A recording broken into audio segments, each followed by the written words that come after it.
All right, good morning, everyone, and welcome to the Haystack Book Festival. Oh, I can't take this off while I'm talking. I will start again.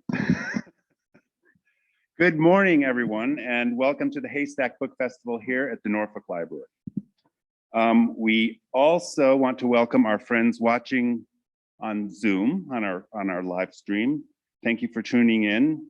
And for everyone, if you want to download a copy of our program, afterward, you can go to norfolkfoundation.net and everything will be available. You click on the orange banner at the top of the homepage. Thank you for following our COVID protocols. We do all want to be safe. And I just want to point out, this is the first literary event. Well, it's actually the second because the first was last night. So this is the second literary event here back in the Great Hall at the Norfolk Library since the beginning of COVID. So we're very excited to be here. That's great news, yes. We do still have room for our other two events today. Not a typo like we have in the program 10:30, but our next program is at 12 noon, and that's followed by our other program today at 2:30. So we have room. So if you were a walk-in this morning and you want to walk in later, walk in.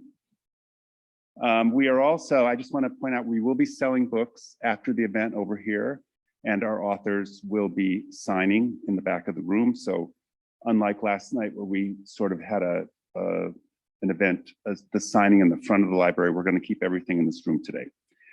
And now it's my great pleasure to introduce David Troyansky, who's going to introduce our authors. Thank you.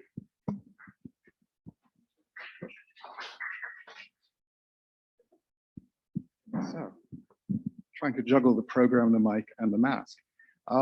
Anyway, welcome. It's a delight to welcome you all, and those who are on Zoom, welcome as well, to the first session of the day on freedom in black and white.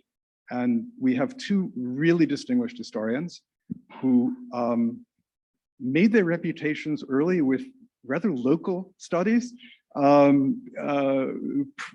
Antebellum South Carolina and early 20th century Bobigny in the banlieue of Paris. But their work has evolved in interesting ways, and they both have moved into issues that matter in the Atlantic world, and I think even beyond.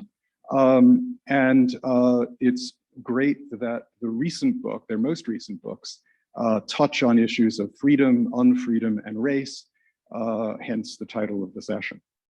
Manisha Sinha is Draper Chair in American History at the University of Connecticut. She moved there not too long ago after many years at UMass Amherst. And her first book was The Counter-Revolution of Slavery, Politics and Ideology in Antebellum South Carolina, which was then featured in the New York Times 1619 project. The new book, The Slave's Cause, A History of Abolition, was long listed, or newer one, for the National Book Award. And I think even though I come from outside of the field of American history, it looks to me like the work that people are going to have to begin with now. It's a magisterial work.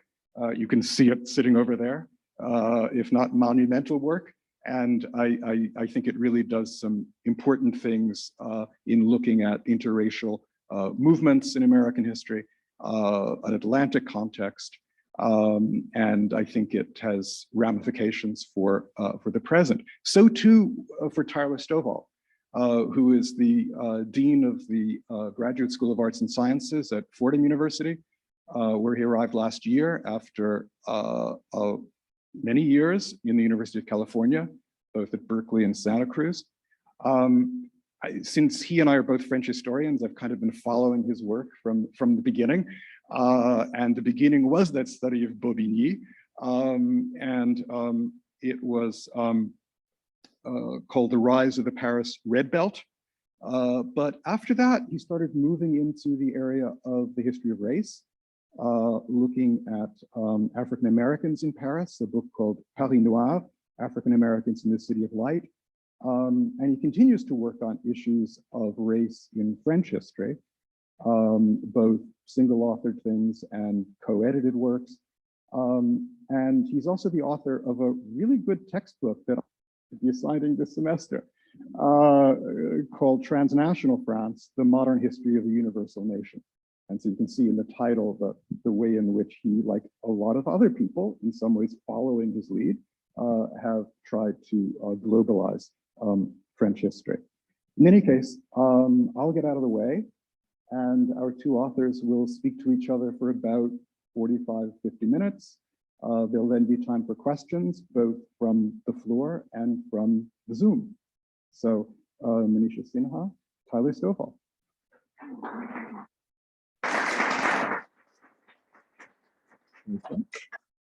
Okay, thank you, David. Thank you, Dawn. Thank you for everybody who's organized this and taken the time to come out today. Can you hear me, by the way? Mm-hmm. Okay, great. No, this is a wonderful occasion for me. It's my first in-person presentation about my book, and given that it came out in the middle of the pandemic, sort of how I've engaged with audiences has been rather complex. So, but it's really nice to be here in person and to have a chance to engage also with Manisha Sinha, whose wonderful book I look forward to learning more about. So let me start off by answering a question that perhaps was sort of unasked, but nonetheless there in David's introduction, which is, how did a French historian, somebody trained to work in the Paris suburbs, end up in working in this kind of field? And I'd like to say there's a couple of responses. First, more generally, it seems that part of the trajectory of historians and academics is to start off looking at things very generally, like when you're an undergraduate or starting graduate school, then to get more specific when you're working in your dissertations because you're writing it for basically 5 people. And then to start, once you're finished with that, asking larger questions again until you're more senior and are really trying to cope with some of the big issues in the world. For a variety of reasons, I ended up, gradually trying to take a vision of France that emphasized France beyond the hexagon, and then ultimately emphasized France's relationship with the world. And in doing so, it seemed to me to make sense to look at the relationship between France and the United States, the world's 2 great republics in many ways. And also, as I found in writing this book, 2 nations that perhaps more than any others see the idea of freedom as absolutely central to their national identity. And yet when I did that, I of course ran across a contradiction, which is highlighted right in the first page of the book. The Declaration of Independence, which talks about freedom and ended up being the clarion call of a nation that not only was founded in slavery, but preserved slavery as an independent nation. And the Declaration of the Rights of Man, which is written by a nation, France, that was holding perhaps the greatest slave colony in world history at the time, Saint-Domingue. So I began thinking about this contradiction, and one of the things that really, well, let me talk about 2 things, okay? I'll be expeditious, hopefully. One of the things that was really fascinating to me was the whole idea of the Capitol building. And I should point out, by the way, this book came out 2 weeks after January 6th. Which I had nothing to do with, by the way. But I remember part of my reaction, so after watching the videos that day, so it was like, so tell me again how freedom is it for white people in America?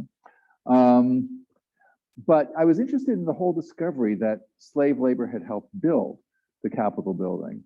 And what was particularly interesting was how Americans chose to deal with that, because it was tremendous scandal in many ways, and people felt that they had to do something to acknowledge this paradox.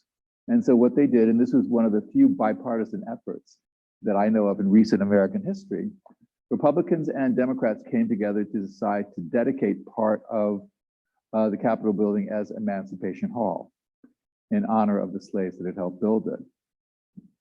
And my reaction was twofold. I thought, on one hand, it's very nice. It's nice that it's a bipartisan effort. But the other reaction was, so why would you call a building built by slaves Emancipation Hall? They weren't emancipated when they built it. Why wouldn't you call it simply Slave Hall? And why was it impossible to conceive of applying that name to a building that supposedly stood for American freedom? So that got me thinking about the contradictory natures of the relationship between freedom and race. And then in doing so, I went back to something that I had long been interested in as a French historian and as a European historian, which is also a contradiction that centered around these ideas. And this is the rise of modern empire in the 19th and 20th century. It struck me as very strange that, for example, Great Britain, which is one of the great exemplars of liberal democracy, also had the world's greatest empire by the late 19th, early 20th centuries. And in some ways in France, it was even more strange, because in France, you had a nation that was founded the Third Republic in 1870. It was the greatest, in fact, most long-lived Republican government in French history. And it was founded with the overthrow of an empire.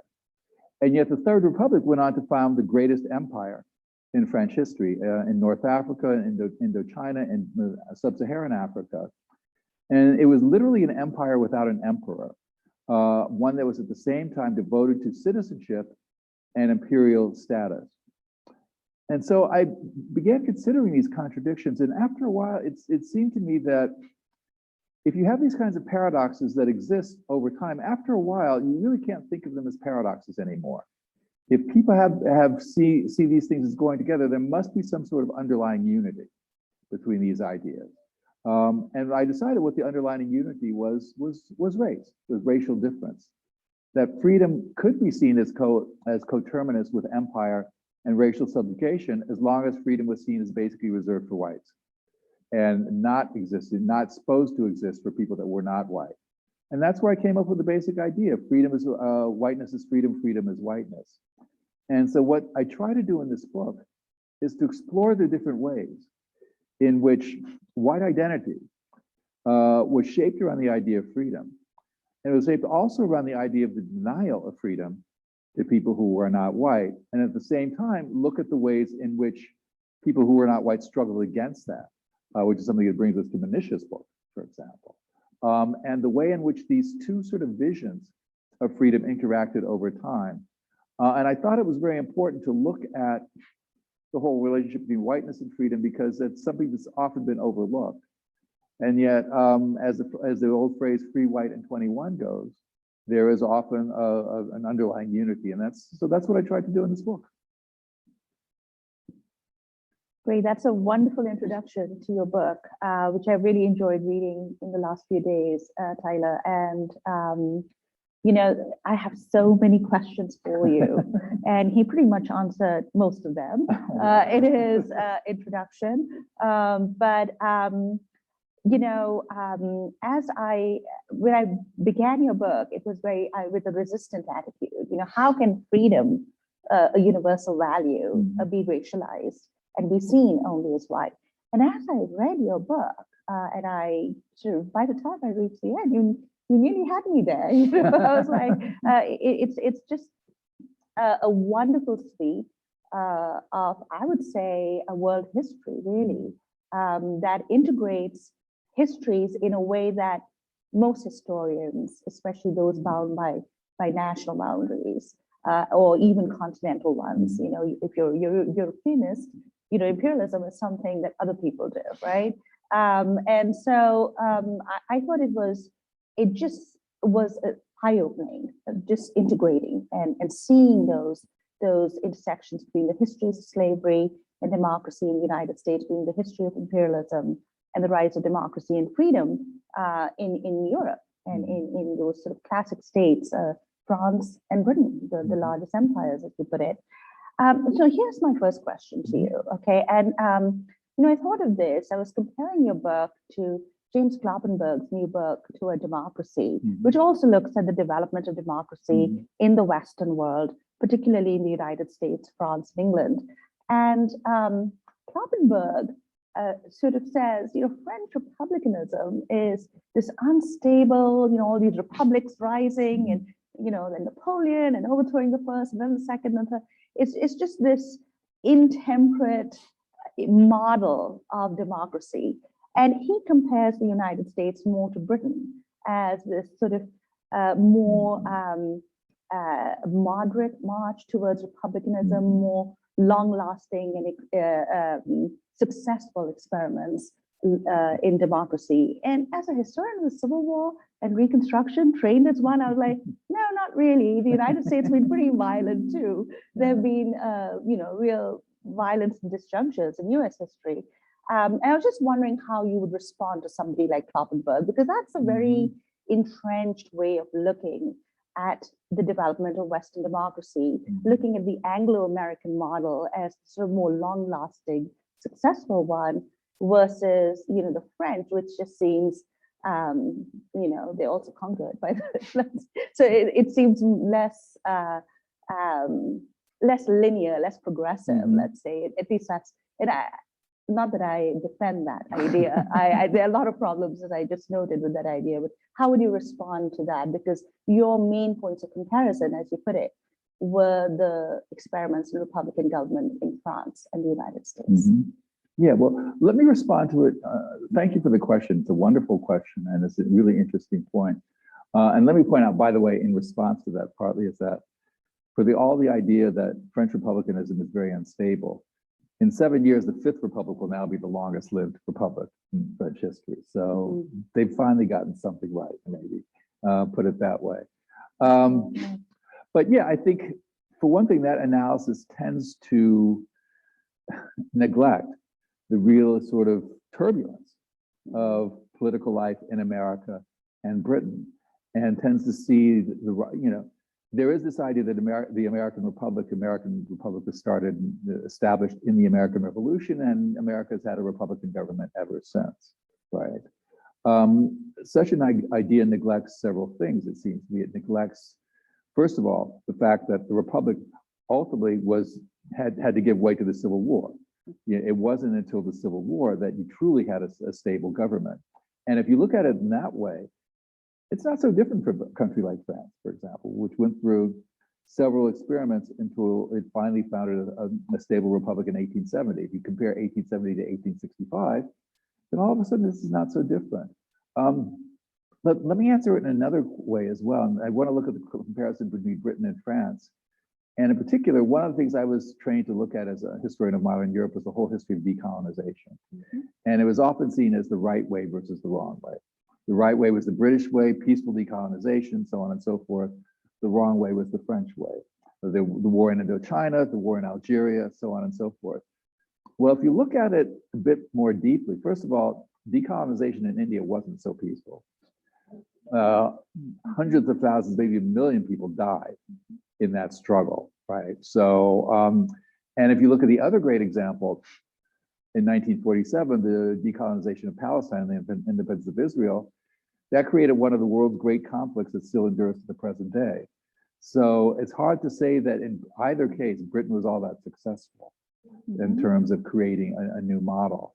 Looking at it from that perspective, well, maybe the French didn't do so badly after all, right? So, and I'm not saying this here to defend France, right? Because there's certainly issues with the French model as well. But I think that kind of argument tends to underplay just the very turbulent nature of the rise of republicanism and democracy in, quote, Anglo-Saxon world, right? Yeah, absolutely. I have another question about method and sources. I mean, this is a beautifully written book. I just read it in one sitting, literally. I just read it from morning to evening because it was one of those books you couldn't put down. And as a historian, what I found so interesting was your ability to use literature and opera and film to make a telling argument about one particular event or period. And I was wondering, as historians, we are trained to do certain things. When I was writing The Slaves Cause, I suddenly discovered these literary scholars who had written about early Black print culture, which we historians tended to ignore. And it was kind of a revelation for me. So I really enjoyed what you did. And I was wondering why and how you did that. I mean, is that something, a style that you always employed, or is it an attempt to reach that broader audience? Or does it just simply, picking a particular artifact from popular culture or literature just illustrates your points in a way that maybe tomes of evidence may not? Well, let me just say that in many ways, it was something like this. Oftentimes I came across situations in literature and popular culture that is like, why haven't people looked at this way before? So one of the stories of my own childhood or youth was I actually played viola for many years and played in a pit orchestra. Pit orchestras. I actually played in a pit orchestra for the Magic Flute at one point. So I got to know that opera fairly well. And then at one point I looked at it and said, why has nobody ever talked about the fact that this is the story of a slave revolt? You know, that Monostatos was a rebel slave, right? So I began looking at it in that context, and then also realized that the premiere of the Magic Flute was 3 weeks after the revolution in Saint-Domingue. So you have at the same time on both sides of the Atlantic, in different kinds of ways, this idea of a slave revolt. And in effect, Monostatos may have failed in Vienna, but he triumphed in Saint-Domingue, right? And putting those ideas together, because Magic Flute remains to this day one of the great pieces in the canon of Western music, right? But the fact that when I talk to people, nobody had ever heard of it portrayed as a slave revolt, and yet that really is the idea, and especially because it's a revolt against it's a slave revolt against the Enlightenment, which is what's really fascinating about it, or in effect the White Enlightenment. Yeah. So that was fascinating. And the other piece of literature I looked at was Wuthering Heights. And as I open the fourth chapter, I say, was Heathcliff Black? The fact that he was in an area of Britain that had, close to Liverpool, had a huge, was the world's greatest slave port at that time in many ways, and the whole portrayal of him as this demonic kind of hero suggested a certain both attraction to and really revulsion against the slave presence in Britain, right? And again, I was like, well, why haven't people really talked about that? In that case, people have talked about it to a certain extent, in the case of Wuthering Heights and the role of race in 19th century British literature. But it seemed to me, and my guess was that if you went further into the history of Western culture, you'd find more examples like this. You would find more examples of Blackness as, something that in effect really was not only present, but was a demonic presence that opposed the rise of Western civilization in effect. That's why I got into pirates. Yeah, I saw that. I thought those vignettes really worked well, and the discussion of childhood and piracy. I mean, if you think about the sort of classic notions about racism, people who are in the infant stage of civilization, savage, or those are chapters really work well. But with the Enlightenment, I would, you have a great discussion there too. There's a wonderful discussion of the Statue of Liberty, the statue of the Capitol, all those. But in your discussion of the Enlightenment as sort of a racialized project, as a project of white freedom, I was just wondering, I push you here a little bit, whether we are throwing the baby out with the bathwater, because when I started writing this book on abolition, it was supposed to be just about the 19th century. That's what I trained as. Then I found myself going back to the age of revolution, the 18th century, and suddenly I was back in early modern Europe, and I'm like, I can't go back any further than that. But to me, the modern West, the early modern West, the modern West in Europe, but particularly the Americas, has always been an interracial one. And these questions about freedom, representative government have always been intertwined, as you also show, with the histories of slavery and Black struggles for freedom. And I'm wondering that if we think about freedom as this racialized, as the dominant hegemonic definition of freedom in the Western world, whether we are losing sight of those struggles. Now, not that you don't do that. You have this wonderful, you talk about the decolonization, the nationalist movements. I particularly enjoyed the parts on the Indian national movement, quotes Gandhi, Mahatma Gandhi. Today is Mahatma Gandhi's birthday, October 2nd. So I really enjoyed all that. But on the other hand, instead of showing that contestation, you do have this sort of sort of this hegemonic narrative of white freedom. And I push you there and say, why don't you see it more as a site of contestation? Freedom, the very concept of freedom that, colonized people, enslaved people have engaged with, that this is somehow not simply a European patrimony. Okay. Well, yes, my first response is to say, well, that would sort of bring us to your book, right? Because, and when I first saw it, I thought, well, one of the things this book could be called is Black Freedom. Because one of the things you do, and one of the most important things you do, is really put Black people at the center of the abolitionist narrative, and not just narrative, but the abolitionist movement. And because I was often, I grew up with the idea that an abolitionist was a white Quaker, right? And that's what abolitionism was, and that Black people did not play the same kind of role in their own liberation. So, but yeah, let me respond to your question first, and then I would love to talk about your book as well. Absolutely, it's really important to see people as as engaged in their own liberation, as central to their own liberation. And I do not wish to deny that in any way, shape, or form. I grew up with parents who were very active in the civil rights movement, right? So this is something I grew up with. But I also thought it was important to at least look at another side of it.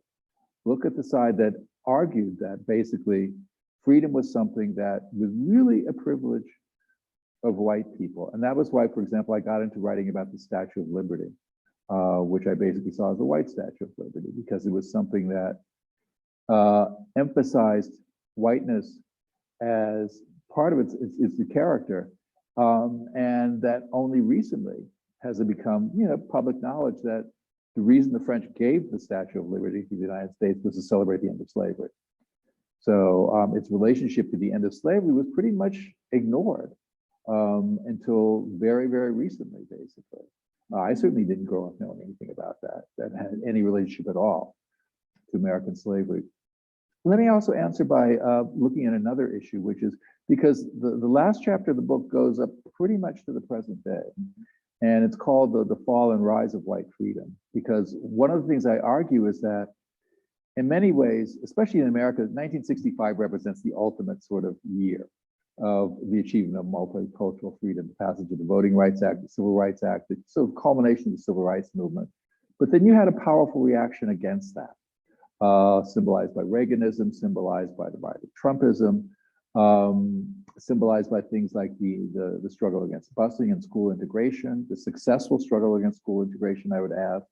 All of those kinds of things suggested that white freedom was by no means over. And one of the things that really fascinates me is that I think that's still true, but I also think that the reaction that has really emphasized, say in the Trump political movement, the preservation of white freedom is in some ways sort of the last gasp of the dying beast, because it is a movement that is very much sees itself on the defensive in a country that is increasingly becoming non-white and multiracial, and increasingly embracing that heritage. So as a historian, I'm often an optimist, and I end the book on a strong note. But so those are some reactions to your question, because I think absolutely you're right. Yeah, I think you do, because you kind of end with liberty, fraternity, equality. So it's like you do evoke those values in the end. And it reminded me a bit of the philosopher Charles Mills, who talked about racial liberalism,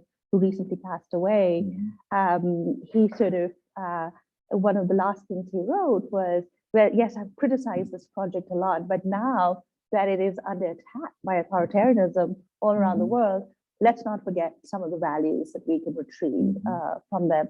But another achievement of this book, I thought, was intersecting the histories of imperialism, as I said earlier, the natural histories of Europe. And one of my professors at Columbia, Barbara Fields, used to call the two world wars the tribal wars of Europe. And I kept thinking of that, when as I was reading those sections. But in your histories of imperialism, you tend to emphasize racial domination, right? And this notion that somehow, you can have these democratic polities back home in Europe, but out there in the colonies, you can exercise the most blatant forms Mhm. of tyranny, mainly because of the racialized other, the colonial subject. And I was wondering how that narrative fits with, the sort of traditional Marxist interpretations of imperialism as basically a capitalist venture to exploit resources from all over the world. I thought there are many times in your book where you talk about racialized notions of class, especially the working classes, and how that justifies excluding those classes from certain rights. But I was wondering how your understanding of imperialism as mainly racial domination fits with the traditional sort of left interpretations of imperialism. Okay. Well, in answering that question, I want to go back to France and my role as a French historian and talk about it in two sort of aspects. First of all, is the history of Saint-Domingue, the history of what becomes Haiti at the beginning of the 19th century. It was a great capitalist success story, right? I mean, it's one of the slave colonies par excellence. In many ways, these slave colonies par excellence in modern history, but it's also one of the great just economic success stories. I mean, so much of the French economy in the Enlightenment in the 18th century was very much tied to the profits produced by this economy. So, and that plays out in interesting ways in the French Revolution because you have the rise of, the sort of French lower middle class, the so-called sans-culottes, as a powerful movement. And it is this movement that, among other things, leads to the abolition of slavery. Well, you could actually say it was the Haitians themselves that abolished slavery, right? But it leads to the recognition of the abolition of slavery and the ratification of it by the French government in its most radical phase. And when you have the decline of that radical phase, you have the French attempt to reinstall slavery, which was successful in Guadeloupe, and failed in Saint-Domingue and failed in Haiti. So you have that relationship. I'm also interested in the whole history of the French resistance during World War II, because one of the things that has happened, there was often a kind of Marxist interpretation of this movement as a rebellion of much of the working class, right? The Communist Party, so on and so forth. But increasingly, people are recognizing that the majority of Free French troops are from the colonies, right? That it was a movement that really came from the colonies to free the metropole, in effect. And the movement for decolonization comes literally right out of the resistance that many people saw. And this is true in the United States too. I mean, so many veterans of the so many members who helped start the civil rights movement were veterans of the Second World War. So there's a relationship between these struggles. And in both cases, you have sort of colonial struggles and anti-colonial struggles being interpreted and being integrated into works that are often seen as Marxist. I mean, one of the things I was really interested in was the history of the liberation of Paris in 1944, and how there was a real debate as to who got to liberate the city, right? First of all, the French insisted that they wanted to liberate the city, that they didn't want the Americans or the British to do it. But then what French to liberate the city? And the French decided with American pressure that Black troops were not going to be able to liberate the city because they did not want that to happen. So in effect, the city was liberated by Spanish Republican exiles, okay? And you had some of the tanks that rolled into the city that they literally commemorating the Battle of Ebro and other battles in the Spanish Civil War, right? But they were white, so it was okay, right? And it was only many years later, decades later, that the whole role of colonial troops in the French resistance finally began to receive some acknowledgement. Yeah, that's so interesting. It reminds me of a Civil War story because there were these Black troops, United States colored troops, that were going to march first into Richmond. And there were some, white officers who didn't want that to happen. They didn't want Black soldiers there first. So they sort of put them in the back. But apparently the abolitionist officer sort of quick stepped them to go first. There's so amazing parallels. Even the story of the Statue of Liberty, the so-called Statue of Freedom on top of the Capitol was supposed to have the Liberty cap on, and Jefferson Davis made sure that it didn't. And he was the Secretary of War before he became the President of the Confederacy, and he said, no, we must have a military helmet instead, a spread eagle kind of image of liberty rather than one connoting emancipation. Right. So that really fits into your story also about the Statue of Liberty. Yeah. Yeah. So I want to turn the tables now Okay. and ask about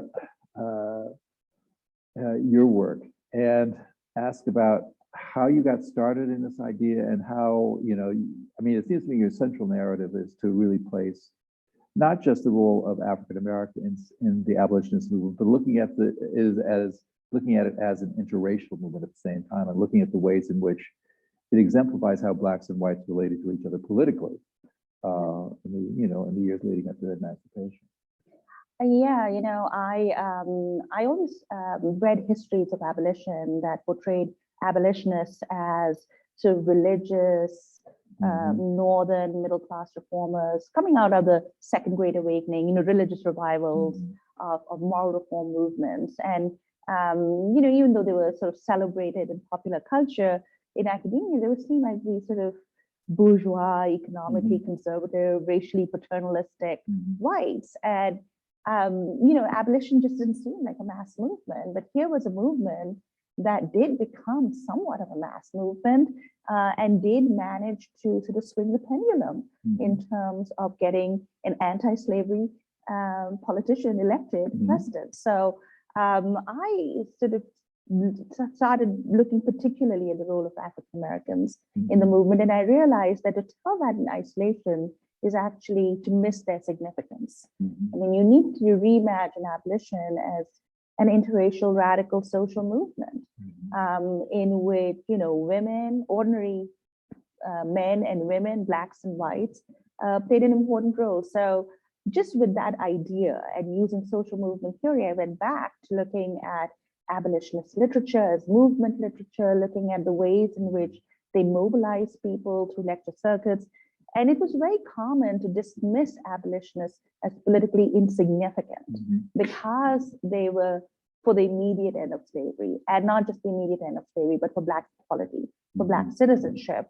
But this was a minority, most Northern whites were racist, so were Southern, and most Southerners, upheld slaveholding, and so this was just not effective politically. But I basically argue that we cannot understand the rise of anti-slavery political parties without seeing the ground that the abolitionists had plowed. So yes, they are the most radical, they are the vanguard of that party, but that they were extremely politically significant. Because without the election of Lincoln, you can't imagine secession. Without secession, you can't imagine civil war and emancipation. And so it was important for me to see the ways in which the movement created a space, not just for free African Americans, but for enslaved African Americans, freedom seekers, fugitive slaves, to make their mark on the movement and on national politics. I mean, we hear a lot about Frederick Douglass, and it's as if he's a lone figure. Well, no, there were hundreds. It's, I found myself at times I had to sort of pull back and say, I can't write 1,000 pages. 500 pages is enough. But yeah, I got more and more, and it became a project of passion because I spent 10 years researching and writing it. Yeah, a lot of people said this is too big, no one's going to read it. I'm glad to. I think I proved them wrong. Well, I mean, I think you did. I mean, I have a number of questions, but for one thing, I was really surprised with the whole idea of Southern abolitionism. Right, that this is a movement that was truly national, because I think we tend to sort of read back from the history of the Civil War and say this is something that just happened in the North, and the idea that it also happened in the South, even if it was largely defeated, was really fascinating. Right? Yeah, I mean, we talk about the South as if there are only white people there. Right. I would read, my first book was in South Carolina, as David mentioned, and I would read books in South Carolina that said, oh, all South Carolinians were secessionists and they were pro-slavery. And I was like, wait a minute, 60% of the population is Black. Right. So the enslaved, I mean, why aren't we talking about them? So yes, it was just sort of reimagining these histories from a certain perspective, but also emphasizing the interracialism, because it would not have been successful without appealing at various levels to white Americans in the North. We're just about out of time. Yeah, I but think. Can I pose one more question? Sure. And this has to do with something I'm really fascinated with the American Revolution. And I'm particularly fascinated with those Blacks that chose to rebel by fighting for the British. And I'm wondering, because, you know, people talk about the history of Crispus Attucks, they talk about the history of other African Americans that fought for the American Revolution. But where do people who struggle for freedom meant fighting for the British, where do they fit into the national narrative of freedom, right? And I say this especially because this is a nation that is now debating whether we should have statues to veterans of the Confederacy, right? And the argument against that is, well, they were traitors after all. Well, in some sense, were these people as well, or how do they? And how should African Americans in particular look at these people in their history? That's a great question. The history of Black Loyalists. Right. You know, increasingly historians of the American Revolution portray it as a sort of a civil war too, not just among Blacks, but also amongst whites in certain areas. And, you know, if there were Black Loyalists, there were a lot of slaveholders also in the Deep South, particularly, who feared revolutionary rhetoric and its ideas. So I think Black Loyalists have received a lot of attention recently. We know that nearly 10,000 fought with the British. And if you were an enslaved person in especially the plantation colonies, your options were limited. And if you were to fight for your freedom, you would in fact fight with the British. So think of Dunmore's proclamation in 1775, inviting enslaved people to join the British and thereby win their freedom. You know, he got that idea from enslaved people who volunteered and said, look, we'll fight for you if you give us our freedom. And you have the irony of enslaved people of Jefferson, Washington, Madison, Patrick Henry, all fighting for the British. And Patrick Henry is interesting because he said, you know, of the famous "Give me liberty or death" fame, he said, you know, I know slavery is wrong, but I need these people, and I can understand why they would choose to fight against me. You know, he was pretty realistic about it. So yeah, around 5,000 to 6,000 African Americans, particularly in the northern colonies and in some of the upper South colonies, fought in the Continental Army because Washington reversed himself after Dunmore's proclamation. He had earlier prohibited African Americans from fighting in the Continental Army. So it's a complicated story, and I think we should see them as freedom seekers too. And their story doesn't end with the revolution. A lot of these people end up going to Canada. They finally go back to Africa. And one of them, and they're literally fleeing the founding fathers. One of them was a slave of George Washington, Harry Washington, and he leads a revolt in Sierra Leone against British rule. So Black loyalism is a common, and history is so complex. I think sometimes we want to pick our heroes and villains, but the story of the American Revolution, I think, is pretty complex, even in terms of white loyalism and why it's not the simple myths that we tend to learn in school. But I think they should be recognized as freedom fighters too, because after all, they were fighting for their own freedom as well. Okay. Well, on that note, I think maybe we should open it up for questions, for comments.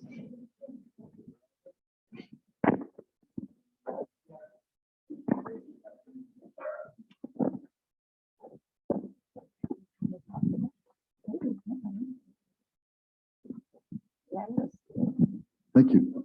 It seems that in the American Revolution, Blacks were on the receiving end of brutality from both sides. Special brutality. One example, a representative example, I think, of this is happened right here in Connecticut as the British were marching up through Reading and toward Newtown. One of the slaves was firing at the British. He was captured and he was shot, but the Duke of Cumberland's son made it a special point to behead him. Okay? Now, in the South, where a number of loyalists were Black, When the American troops captured Loyalists, the rebel troops captured Loyalists, generally the Loyalists were imprisoned. The black ones were often killed. This is especially true of Francis Marion's swamp fox raiders. Remember, all of us grew up back in the, well, I don't say all of us, but there are some exceptions. But by and large, this group grew up in the 1950s. And we remember Walt Disney's Swamp Fox and how in such a laudatory way that Francis Marion was depicted. And you never saw the other side of the story. It was especially brutal to blacks, just as you never found out that the guys who died at the Alamo were fighting for slavery. So it seems to me that blacks took part in the revolution at their peril, special peril, no matter which side they took.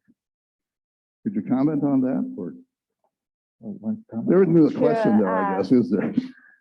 Yes, I mean, if you were an enslaved person and you took up arms, you were treated as a slave rebel, and according to slave codes, committing petty treason against the state. So yes, you could be dealt with very summarily. You know, in the Deep South, particularly, as you mentioned, you know, South Carolina is a very good example of extremely conservative revolutionaries, and who really made preserving slavery one of their primary motives. You know, there were also enslaved people who had fled and who didn't manage to leave with the British and who stayed in the swamps in South Carolina and Georgia, and they called themselves King of England soldiers. And they would continue fighting for some time before they were discovered and put down by militia. So yes, African Americans have always faced that brutality. And not just the revolution, think about the Civil War and the Fort Pillow massacre of Union soldiers, Black soldiers, by Nathan Bedford Forrest, the Confederate general, you know, one of the founding members of the Ku Klux Klan after the Civil War, slave trader before the war, just generally not a nice guy. And the state of Tennessee, you know, still, this year, I think they finally removed a bust of his from the state legislature. So I think we precisely need to tell those stories, those more complete and rich stories of American history. And I think the fear that somehow that would prove to be, you know, something bad for the nation is actually just the opposite. I think it leads one to appreciate, in fact, those values and the people who struggle for them more.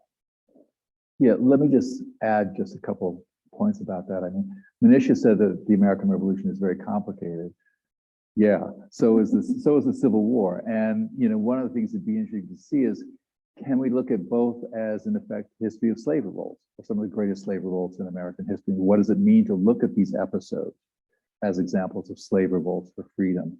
You know, I said to David the other day, well, I think it's great that Juneteenth has been made a holiday, but Juneteenth is something that celebrates, you know, Black people being told 2.5 years late that they were free.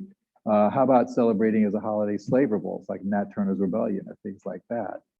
Black people actually fighting for their own freedom, whether they achieved it or not. So.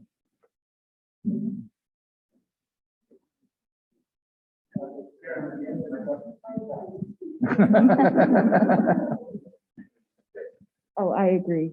Okay.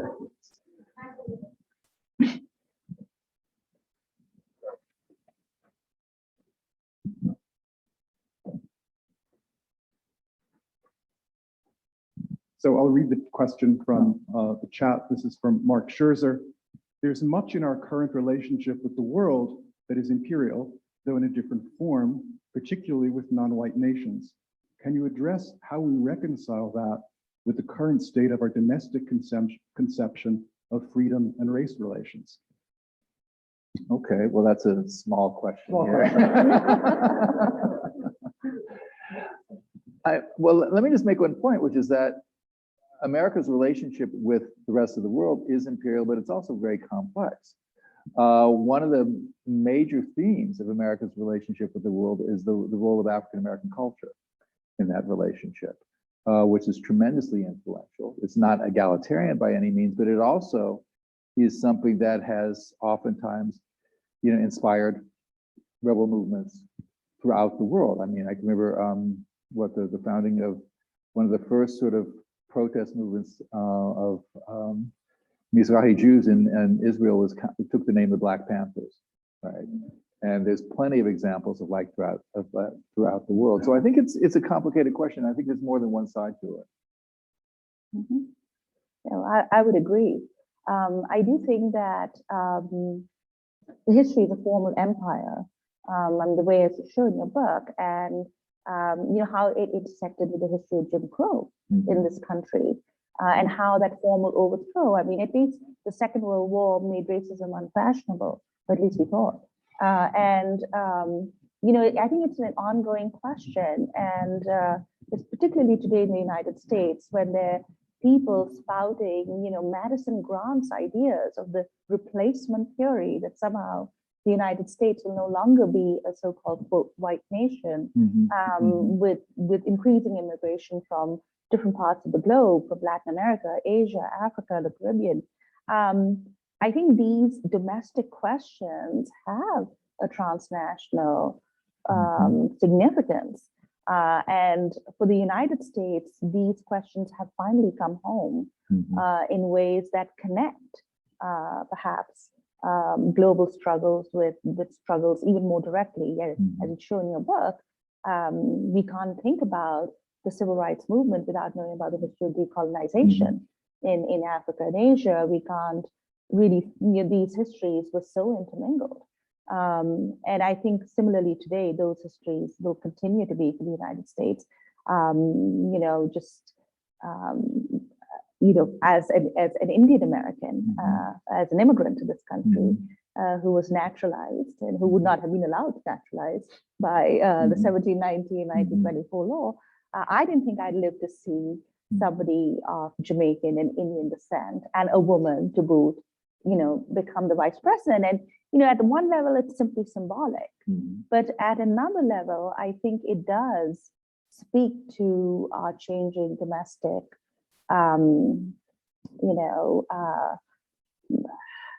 society. Our politics are changing, domestic politics. Whether that will have an impact on the United States' role in the world, whether we will be able to, translate that into broader notions of, especially given the pandemic, given the history of neocolonialism, and now an increasing conflict of empires again in Asia, whether that will translate into a real change in the ways in which the United States is more of a republic and less of an empire, I think we still have the judgment, it's out there. We need to wait and see.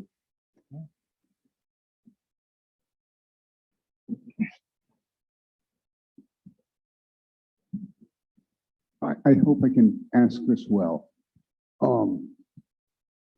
It's a question about freedom. I take it the historical claims of the book are roughly that the modern Western and specifically American idea of freedom emerges grammatically, if you want, bound to slavery, and therefore is inherently open to racism and has continued to be open to racism. But there is nothing about that idea of freedom itself that is problematic. It is the idea of freedom we should all embrace. Right?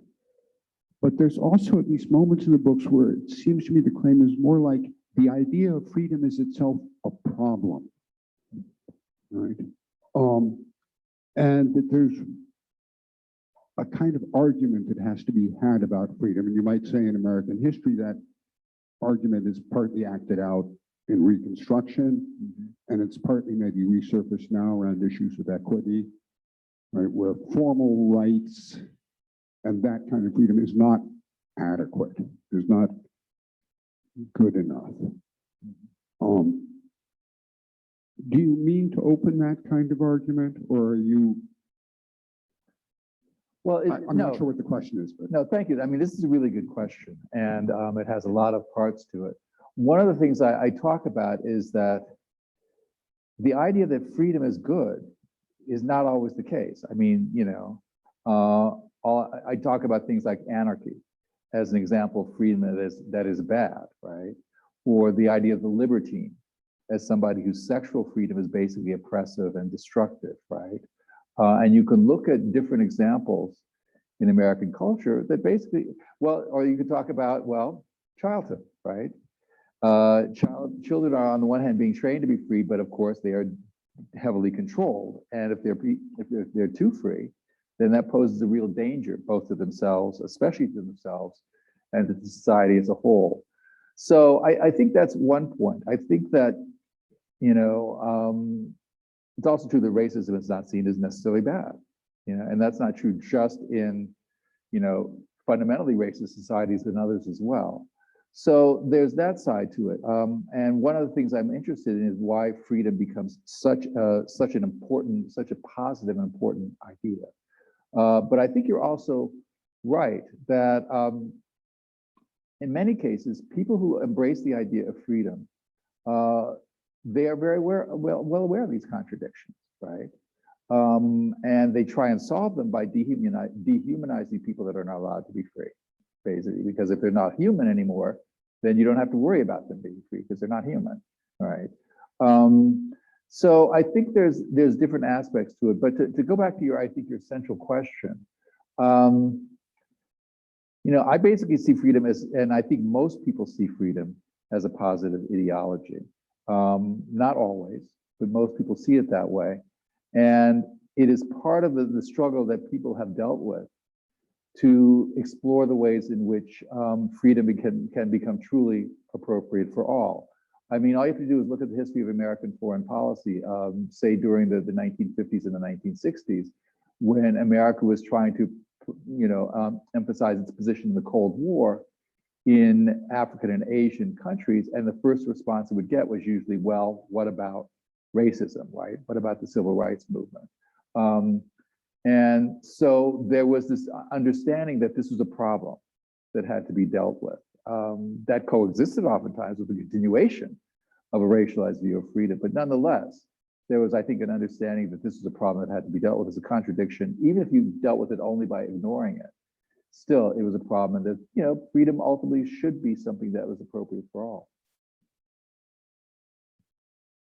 There's another question from the chat from Susan Gilman, follow up to Mark's question.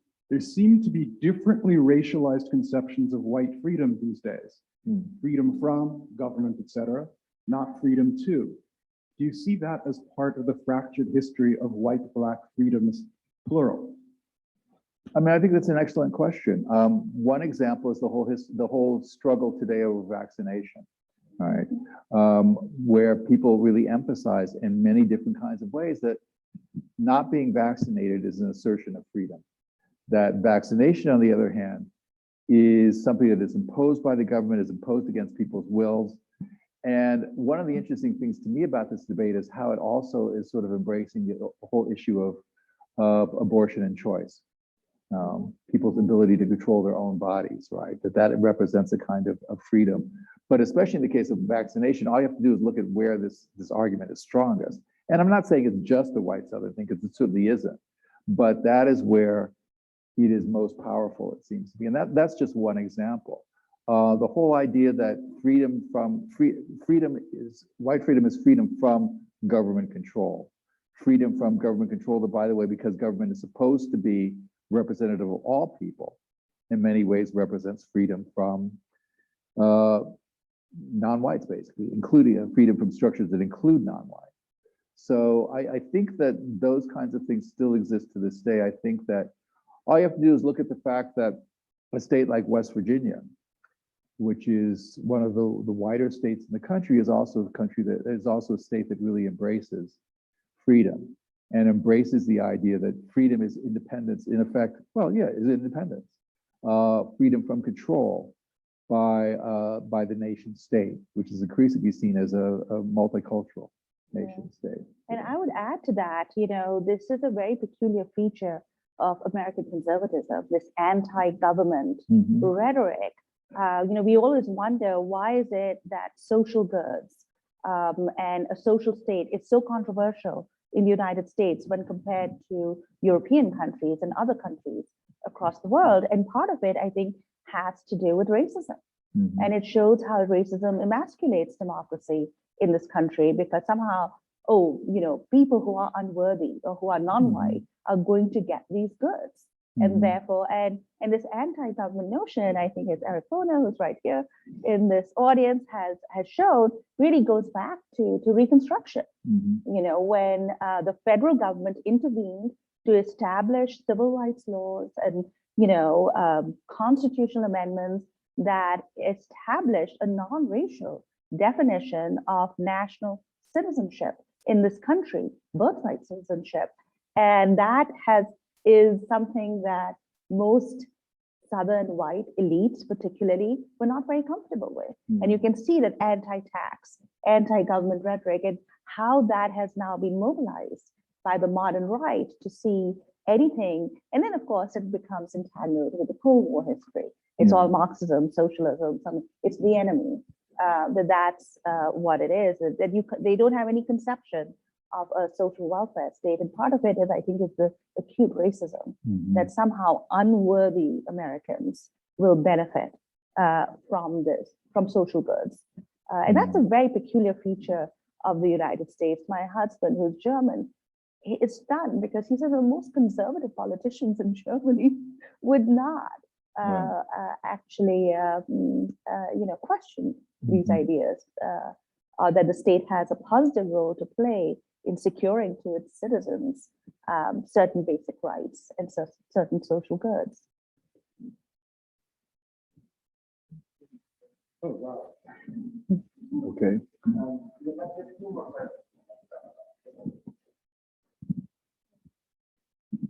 I have always thought that freedom was something to be shared. Otherwise, it's not freedom. Mhm. And I would like both of you to let's end on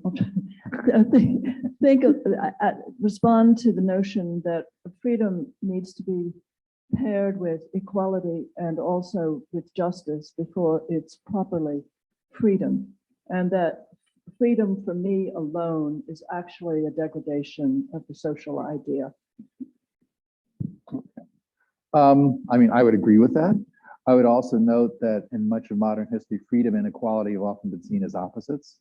Okay, that freedom is really freedom for the individual, that equality is something that brings people together. I mean, one of the things I was really interested in writing this book is the contradictory nature of liberal democracy, because liberalism and democracy in many ways have been opposites in modern history. Liberalism cherishes the rights of the individual, democracy cherishes the rights of the mass, and how you had liberal democracy become the sort of gold standard of progressive government is really fascinating to me.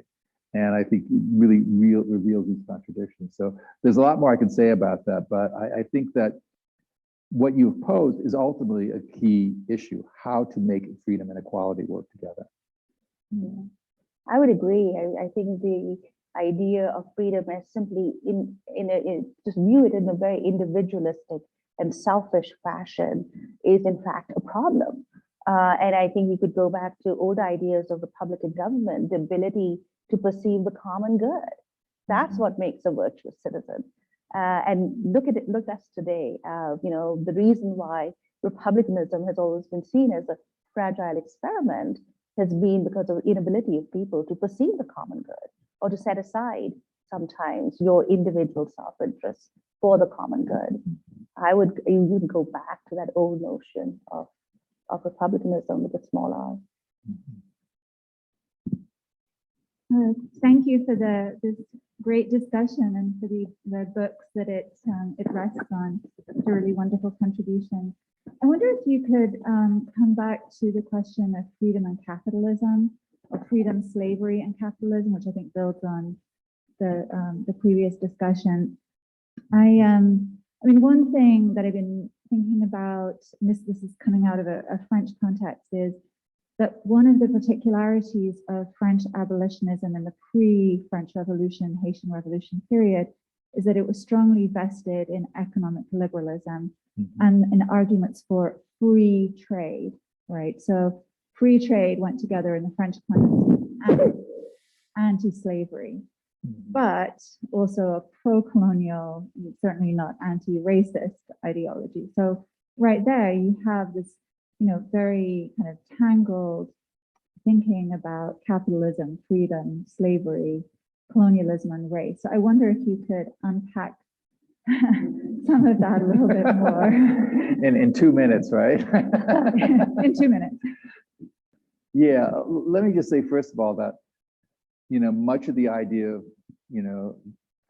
of modern liberalism and modern capitalism was a revolt, for freedom, right? It was a movement for freedom, freedom of goods, freedom of trade, so on and so forth, right? And you read things like The Wealth of Nations, and that idea comes across very strongly. And so it's always been an issue then, why, okay, if you had these movements, and capitalism was in many ways seen as a revolt against feudalism, which was seen as something based on, bound labor and the lack of the free movement of goods. So it's always been a real paradox, of course, that you have this situation where the rise of capitalism is often tied with the rise of slavery. The 18th century sees the rise of both, right?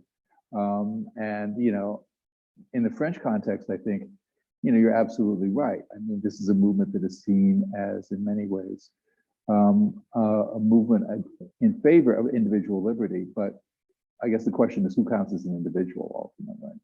And as France becomes more of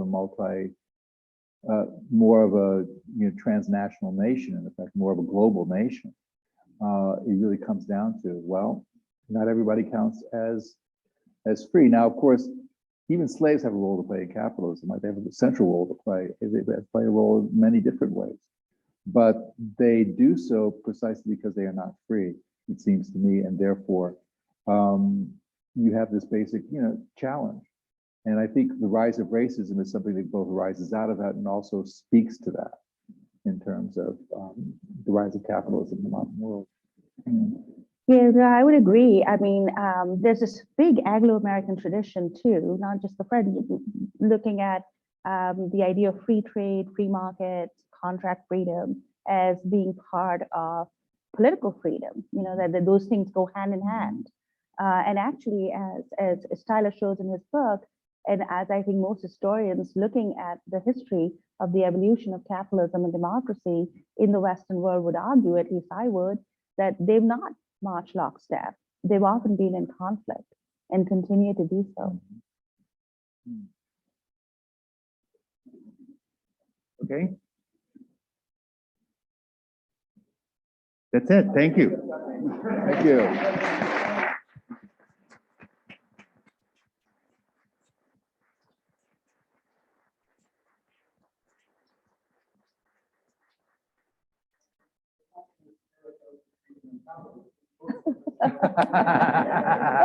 And the authors will be signing not in here, but in the front. Sure. Can we unbind yourself? I think so.